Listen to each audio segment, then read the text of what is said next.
Salmo 147, versículo 11, ele dá uma grande revelação e fala assim: o Senhor agrada-se dos que o temem e dos que esperam na sua misericórdia.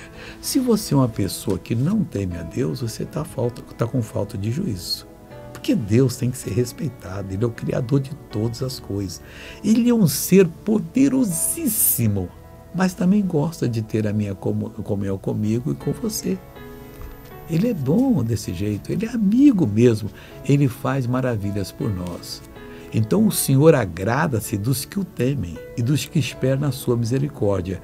Se você espera na misericórdia de Deus, você está agradando a Deus. Olha, tema, respeite a Deus e espere na misericórdia dEle. Você está mais do que meio caminho andado. Depois é só determinar com fé o que você precisa, que Deus vai lhe atender e você será abençoado para a glória do Senhor, em nome de Jesus. Veja essa pessoa abençoada, eu já volto. Sofria da cartilagem dos joelhos, eu não podia andar. Hoje tinha gastado tudo? Não tinha mais o que fazer. E como é que a senhora andava com isso? Eu andava assim.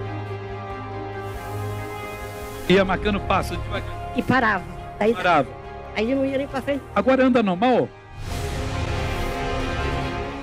Agora eu quero orar com você. Meu Pai, eu uno a minha fé com a fé dessa pessoa para repreender todo o mal, reprovar e dizer: saia, vá embora, desapareça, não fique mais nessa vida. Agora, fora em nome de Jesus.